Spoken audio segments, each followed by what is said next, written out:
about alleged satanic ritual abuse, SRA. Arguments about SRA also involve opposing views about trauma memory, multiple personality disorder, now termed dissociative disorder, and the extent of child sexual abuse. Several evangelical Christian writers have popularized the view that Satanism is widespread. Some psychiatrists, judges, and police officers have adopted this position, but others in mental health fields and law enforcement have strongly resisted it. The controversy over Satanism has led to criminal charges involving pastors and daycare workers, and many legal battles over child custody. Families have been bitterly divided over claims of ritual abuse both by fathers and mothers. Though the controversy is subsided somewhat in the past few years, two basic positions have been paramount in the literature about Satanism. First, it has been argued that Satanism is reaching an epidemic level in our society, that it is expressed through ritual slaughter of animals, the birthing of babies specifically for ritual killing, and the raping of women in satanic covens. According to this theory, participants in satanic ceremonies are forced to drink blood and urine, eat feces and body parts, and engage in sexual orgies. Some hold that Satanists often produce child pornography. Some claim that there are 50,000 ritual killings per year in the United States. Some psychologists claim to have verified this perspective through the recovery of repressed memories of victims of SRA. Francisco Fuster of Miami, Florida, is convicted on 14 counts of child abuse. This case involved Francisco, his wife, and more than 50 children. The children related stories of being forced to eat feces, pose for pornographic pictures, take mind-altering drugs, kill animals, and submit to anal rape with a crucifix.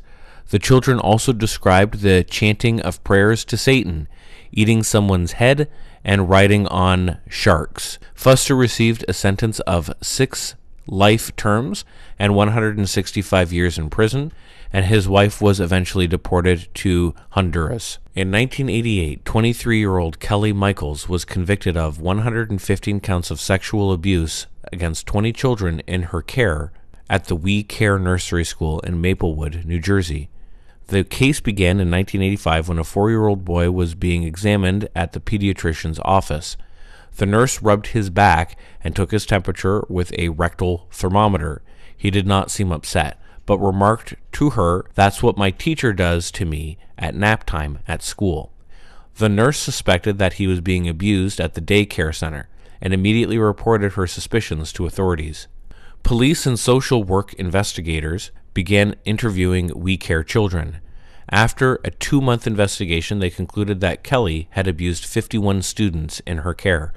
The accusations included Kelly forcing the children to have sex with her and lick peanut butter off of her genitals, penetrating their rectums and vaginas with knives and forks, and forcing them to eat feces and urine.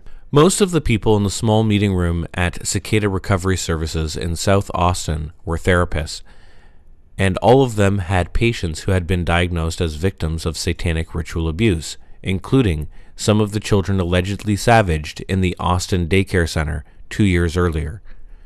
In the fall of 1993, the therapists met monthly at Cicada to discuss satanic ritual abuse, SRA, which they regarded as the most menacing evil of our age. Most victims are children, though in some cases they are women, who, in the course of therapy, have recovered memories of abuse 20 or 30 years earlier. The stories that the victims relate to their therapists, stories now being discussed and analyzed at the meeting, are strikingly similar and seem to have boiled up from a Stephen King nightmare.